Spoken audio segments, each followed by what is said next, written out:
Hello there, and welcome to the United States Department of Nerds, where we are for the people, by the people, and of the people.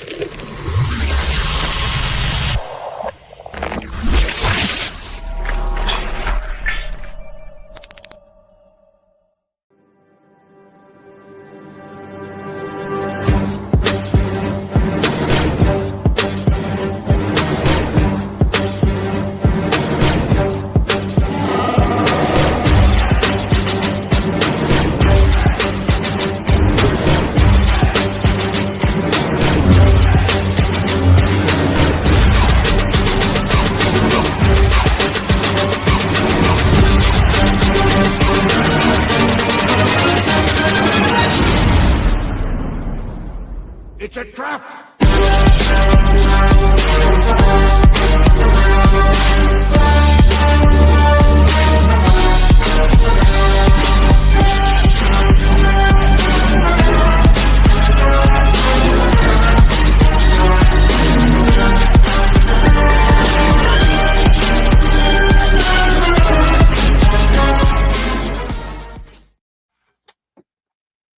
What is up, everybody, and welcome to the fourth episode of 2025. And on today's short, I am bringing you my new comic book day recommendations for the week of the 22nd of January.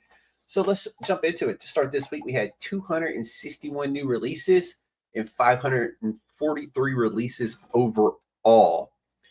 And like I said last week, those numbers are about the average that we'll see throughout the year.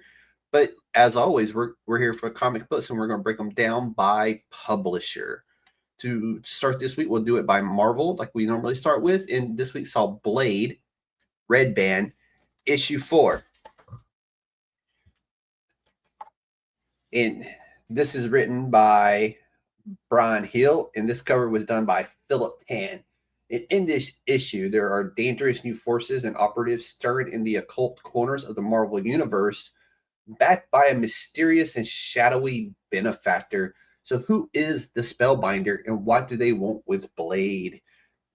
This has been a great series so far, and I would highly recommend everybody picking up a copy of the Red Band edition of Blade. So we're going to stay in Marvel this week and go to the galaxy far, far away with the finale of Star Wars, the Battle of Jakku. The last chapter of this was called Last Stand, and this is issue 4 of it, issue 12 overall of the series, and this has been phenomenal. It is written by Alex Segura, and the cover this week I picked up was by Danny Earls, and you can see the Battle of Jakku raging on right here. In this final issue, the New Republic must make a painful choice that will put Admiral Ackbar's fleet at risk.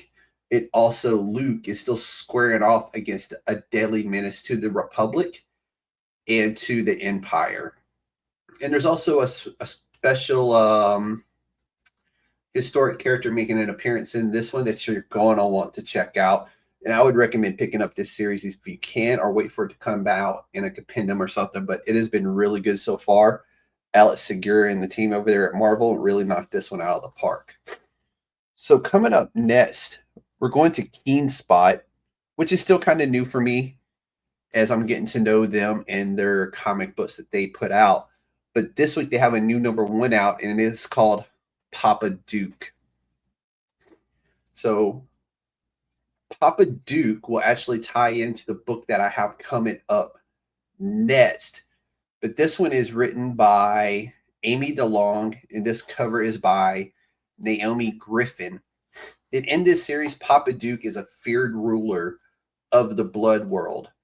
He is a psychopathic leader of the Knight of the Cadillac gang. So it's really different and really unique here. And so his big thing in this issue is positioning Mother Vega as the ultimate goddess queen of his empire or his domain. But in order to do that, he's going to have to destroy everything that Mother Vega loves. So I'm really interested in this and in reading it. Their first book that I picked up was called The Stitches, and we got issue 2 of that book this week. And as I said about Papa Duke is tying into the Stitches. And this is written by Anastasia Davis.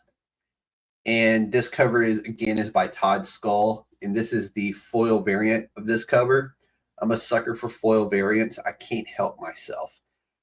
But in this issue, like I said, we got the tie-in to Papa Duke, and Papa Duke has invited Crook and his group of Stitches to travel to Blood World and enjoy the new perks that comes with that, as well as they manage to piss everybody off while they're there. So I'm looking forward to digging into this one and getting the story on it, as well as reading Papa Duke and getting the tie-in. So it's a really unique thing that KeenSpot is doing with tying two books immediately together. So I'm really interested to see how it's going to work out and how they do that. So the Stitches, recommended. Issue 1 was really good. So we're going to jump over to Ahoy Comics this week. And if we know Ahoy Comics, they currently are doing the Toxic Avenger. And this week we have issue 4. It is being written by Matt Bors, and this cover is by Fred Harper. In this issue, we see that there's some deadly space aliens lurking in the background, while New Jersey's favorite superhero, the Toxic Avenger, is battling Bonehead, a high school bully turned corporate shill. This has been really great, and if you notice, I have no collector card in here this week, and that is because distribution is still causing issues. Hopefully that works out itself out here soon, but in the meantime, when the action card variant comes in, I will be picking up the one with the action card. So jumping over to EC Comics this week, and we have a new issue of Epitaphs from the Abyss, and I really enjoy this book. And this is issue 7, and is being written by Matthew Rosenberg, Cullen Bunn, and Chris Condon. And they're bringing us 3 tales of darkness and deceit that will seal you inside. And this cover is done by Joe L. Jones. So 3 stories. This is there's typically 3 stories in these books, all focused on horror, and they're really good. I really enjoy these books, and I love the vampire on the cover. I'm also a sucker for vampire books, which is why I enjoy reading Blade so much. So we have there was no new Star Wars this week from Dark Horse Comics, but we are getting the Magic Order 5. And this is issue 4. It is written by Mark Miller, of course, and both covers this week are done by Matteo Buffagni. And in this one, Cordelia Moonstone is told she is going to die because she broke the rules. And that is the price you pay for breaking the rules within the Magic Order. And also I learned today that this is supposedly in development by Netflix. And it has been since 2017. But supposedly this year is actually going to happen. So we will see. And here's the other cover on that. It's basically the same as this book, only this one got the color, and this is the black and gray. So we're going to have to jump over to new comic book days ago because distribution is so bad. And I have Boom Studios' Weather Del Adara, House of Slaughter, issue 28. So almost a month ago, this book come out, and we're just now seeing the Weather Del Adara variant cover on this book. So it is what it is. We have to work around the constraints that it's causing us in our local LCSs. But we're finally moving over into Image Comics this week. I had quite a few pickups from them. Back this week is World Tree, and it is starting a new arc of the story. And in the arc of this story, we're learning Fear, who is the killer from the original arc, kind of her backstory on how she became the iconic killer of the World Tree universe, if you want to call it that. And this is, of course, written by James Tynion IV. And also, we had covers this week by, where is it? Fernando Blanco and Sweeney Boo. did the covers on these. Ooh, I thought it was upside down. It's not. It's just the way it is. So really cool covers. I've really enjoyed this series so far. It's been really good. Slow to come out, as is typical with Tinian books, but well worth the wait every single time. So coming along now, we have a regular here on New Comic Book Day at the United States Department of Nerds, and that is Creepshow. And we're on issue 5, and they are calling this the miniseries finale for this run of Creepshow. In here, we have 2 stories, one written by Ed Brism and the other one written by Aimee Garcia. We had covers by Martin Morazzo, and I'm hoping I'm pronouncing his name right, Kyle Ingu. I hope I didn't butcher that, and if I did, I sincerely apologize. But in here, Ed Brism brings us a tale that starts with hiking and camping. It ends in kicking and screaming, whereas Kimmy's, that is her name, right?